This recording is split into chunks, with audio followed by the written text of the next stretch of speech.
IDW editor David Mariotte just cost IDW sales for no reason. You have one main job as an editor, to sell the book, and you just failed.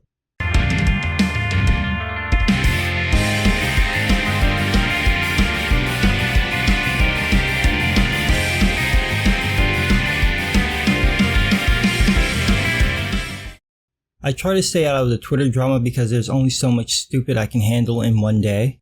For whatever reason, the stupid is strong with the far left in the comic industry. But I decided to talk about this tweet from IDW editor David Mariotte because it's the kind of stupid that just leaves you in awe. So David just had to say something about diversity in comic because he's not going to get any attention any other way. He wrote, "Just to make it perfectly clear, if you send me a thing from Diversity in Comics, or any of the other Comicsgate hate group, you're blocked, banned, etc. That sort of sexism, racism, homophobia, transphobia is unacceptable." Dude, you've got 559 followers. Nobody's tweeting at you enough for you to have to block anyone. So what are you even talking about? You think blocking people is gonna silence them? You know how DNC has a YouTube channel where he can express his opinion even if you block him? You know how he has his own Twitter account? You know how everybody who's criticizing bad comics, who's reviewing them, they all have a YouTube channel or a Twitter account? There you go. I mean, what are you blocking people for? Because they sent you a link? Because they used a hashtag? Because they retweeted something from someone you don't like? You know you don't have to engage, right? You can just ignore it. What's wrong with you? And where's your proof of this sexism and homophobia and racism and transphobia? You throw it out there like it's a given, but I want proof. Show me where DNC or any comic reviewer has done anything like that. If it's so common, you shouldn't have a hard time finding an example. No, David doesn't do that because he knows it's a lie. It's a tactic that people use, especially the far left, to turn everyone against their target. If they keep saying it over and over, they hope it'll stick. That's why David followed it up with this. Like, oddly enough, if you support a hate group, person like DNC that targets my friends, colleagues, and admirable strangers, I'm not interested in hearing your hate. You don't have any friends. You'd have more than 559 followers if you did. I have more followers than you, and I barely talk to anybody on Twitter. But go on, show me the hate. Show me the tweets, the videos, the comments, something other than your brain parts. Show me where this happened. He can't, because it's a lie, so he resorts to guilt by association. If you like DNC or other comic reviewers, you're part of a hate group. Well, there must be a lot of self-loathing people in this hate group because it's got women, gays, trans, and all sorts of colored people from brown to black to yellow to khaki. What I love about this little hate mob routine is that David never considers that someone can just flip this on him. You're not in a bubble, David. You're in a business, and you just told a bunch of potential customers that they're a hate group because they watched someone's videos. You know what's going to happen? They're not going to buy your books. And sure enough, if you read the feed, that's exactly what people said. Not one or two or three or four or a dozen or 2 dozen. There's about 40 comments like that of people saying, I'm not going to read these books. And that's just on that Twitter feed. If you go and you look up David Mariotte's tweet, you will find scores of people retweeting this saying, well, there goes my IDW pool. So I felt the need to let David know because obviously he wasn't thinking that. So I tweeted at him, with that snide virtue signaling, you just cost your company thousands of dollars in orders and sales.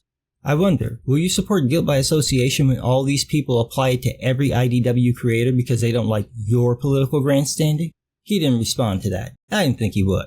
But this is so stupid, David. You're turning away potential business just to pander. Let's put this in perspective. You work for a company that recently reported a 91% loss in profit. Quote, IDW Media Holdings Inc. reported lower sales and profits in its fiscal Q3 ended July 31st, 2017, while gearing up its entertainment division behind 3 TV shows. Overall sales for the company were down by 5% from the previous year period to $16.7 million for the quarter. Expenses were up 9%, and net income was down 91% for the quarter to $143,000 versus $1.6 million profit in the same quarter a year ago. So let's do some math, David. There are dozens of comic review channels. Diversity in Comics has the most subs with 60,000. Next is Captain Cummings with 20,000. Everyone else has at least under 20K. If you added up all the channel subs, you'd probably get over 100,000 subs. But let's say at least a third of those people who sub to other channels also sub to DNC. That means you're still looking at about 80 to 90,000 subs. Let's go with 80,000. And let's say that 10% of those people who sub will buy comics suggested by comic reviewers. That means 8,000 books sold just like that. With the books at $4 a pop, that's 32 grand in sales. But if you piss these people off, they don't buy your books. So you lose those 8,000 sales. Now that might not seem like a lot of books, but let's look at IDW's top ordered book in January 2018. That would be Star Wars Adventures, Forces of Destiny Leia at 15,000 books. So those 8,000 sales would be 53% of the orders for that Star Wars book. If you lost 53% of orders just like that, you'd probably cancel the book. But with IDW, it gets tricky because most of their top ordered books are licensed properties. If you check Comic-Con, you'll see that Star Wars, the Ninja Turtles, and My Little Pony make up the bulk of IDW's top ordered books. You gotta go all the way down to number 250, 30 Days of Nights number 2, to get an original property. And when we look at the orders, well, what's this?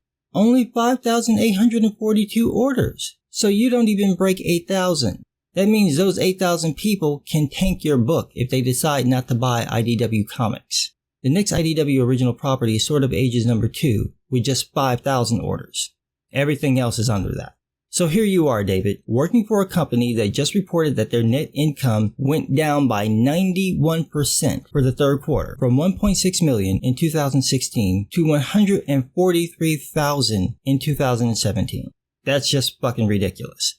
And you're telling people who buy comics that you will ban and block them if they tweet anything you don't like. All that's gonna do is make them not buy IDW books. And as we can see, that's not gonna go well for your company. Oh, it gets worse, sweetheart, because you can't just count the people who subscribe to a channel.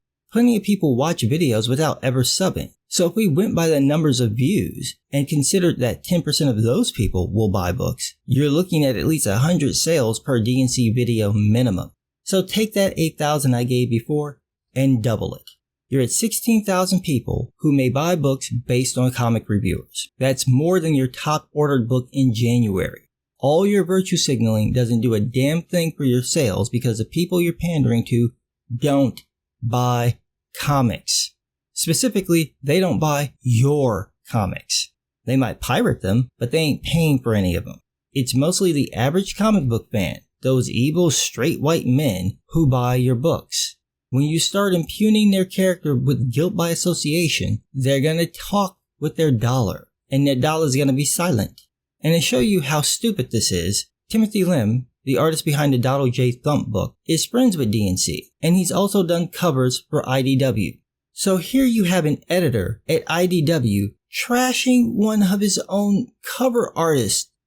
Oh, I mean, I've only got two hands. I'm not Spiral. There's only so much face palming I can do. And the kicker is that in David's little comments, he never once links to or quotes anything that DNC or any reviewer said that's sexist, racist, homophobic, or transphobic. He doesn't show anything about someone targeting anybody. And even the idea itself is ironic and hypocritical because call-out culture is a mainstay in leftist circles. It's one of the things that made me distance myself from the far left. The quickness that they dehumanize someone and then go after them is disturbing. They just say whatever they want about somebody and hope it sticks. This is how you get people like Michelle Perez wishing that a military vet had been killed by an IED and then watching all these far-left creators backing this person's comments as this gaggle of precious snowflakes whine about said vet, saying that one of them is a man in a wig. If you had to pick the worst statement, it's not the latter one. It's not a nice thing to say, even though it's technically accurate, but it's got nothing on wanting someone to get blown up. But David didn't have anything to say about that, and many of his compatriots supported that type of comment. So like I said in my tweet, with all that snide virtue signaling, you just cost your company thousands of dollars in orders and sales. Will you support guilt by association, David, when all these people apply it to every IDW creator and every SJW creator and stop buying any IDW books or any of their books because they don't like your political grandstanding? Are you going to support it when they start judging you by the company that you keep? People like Michelle Perez, Magdalene Visaggio, Tamara Bonvillain, Aubrey Sitterson. I'm sure if we judged you by the company you keep, that'd put those unisex panties your girl's boyfriend bought you in quite the bunch. But what do I know? I'm just some guy.